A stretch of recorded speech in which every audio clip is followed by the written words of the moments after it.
Joining us right now to talk about it is a man I've known for a long time, Roland Martin, of course, nationally syndicated columnist, TV host, and former CNN contributor, and he joins us now on the Steve Malzberg Show. Hey, Roland, how are you, sir? Hey, man, all good. Well, I'm still with CNN for about 5 more days, so I'll still get a check. Oh, I didn't know that. Okay, I'm just messing. It's all good. Okay, cool. Well, I know you did a lot of traveling today, and I appreciate you making time for us. I really do. Okay, so the president and his family all dressed up, and as I said earlier today, I've never seen him in a light-colored suit like that. Looked good. And they went to church, and then the pastor there at St. John's took the occasion to use the holiest day in Christianity, and I don't need to preach religion to you. You could certainly preach it to me, to trash conservatives. He said, "It drives me crazy when the captains of the religious right are always calling us back for blacks to be back in the back of the bus,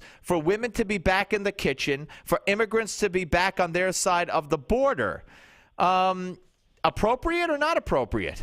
First of all, I fundamentally believe in the First Amendment, but also religious liberty. And so any pastor, whether you are a conservative pastor, liberal, progressive, I don't care what you want to call it, you can say what you want from the pulpit anytime. Now, what I have a problem with, and again, I don't believe in general sweeping statements. I don't use language like, oh, so-and-so is trying to keep blacks in the back of the bus. Now, if I'm going to criticize voter suppression efforts, I'm going to be very specific as to exactly what that is.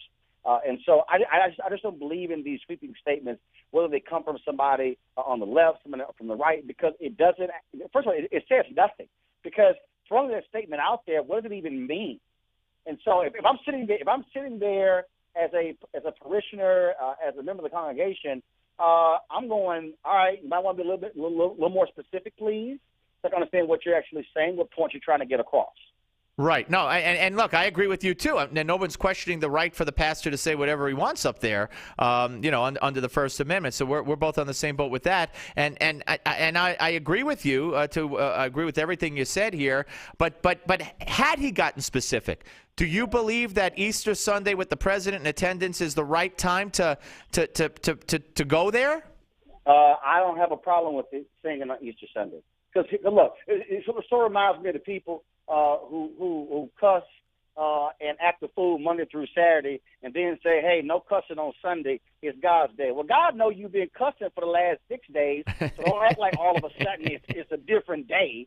And it's sort of the same thing. And so, look, you can question whether or not you give that kind of sermon, whether you include that on Easter Sunday. So here's the deal. Whether you say it next Sunday or whether you say it on Easter Sunday, you're going to have people who disagree with you. And so I'm not one who says, well, let's not talk about these things or because it's Easter Sunday or it's Christmas or whatever. To be perfectly honest with you, in the Christian church, we have what we call CME members, and that is Christmas, Mother's Day, and Easter members. People, that's the only time they go to church. So maybe he was trying to reach the folks who rarely ever go to church except for on those special days. All right. Well, that could be. We have something similar in the Jewish religion, and and I'm not saying that I'm not one of them, but let's move on. We're talking to Roland Martin here on the Steve Malzberg Show. Let me ask you about the Easter egg roll, which took place today, despite sequester. 30,000 plus people from all 50 states, but the invitation and the event became more of a Michelle Obama let's move it party.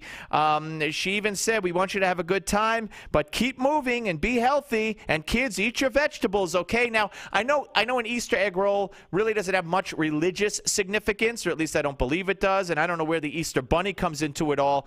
But, I mean, can't you keep something pure? I mean, let them roll their eggs and have their fun without politicizing and preaching. But it's not. But that's not politicizing. And first of all, how is it politicizing to endorse keep our kids moving, to keep them healthy, to keep them active? I don't see that. I see nothing political about that. Just because it's coming from the First Lady, to me, doesn't make it political. And I don't think it makes it somehow out of the ordinary. Hell, I like the fact that we're talking about getting moving. I mean, look, every time I see the First Lady interview her, she asks me about eating my vegetables because she knows I can't stand vegetables except for like 3 of them, and one of them is corn. And so she says that doesn't count. So again, I don't have a problem with that. So I don't see really what's the big deal, because I can tell you right now, when you begin to talk about what's happening with healthcare in this country, you begin to talk about health issues.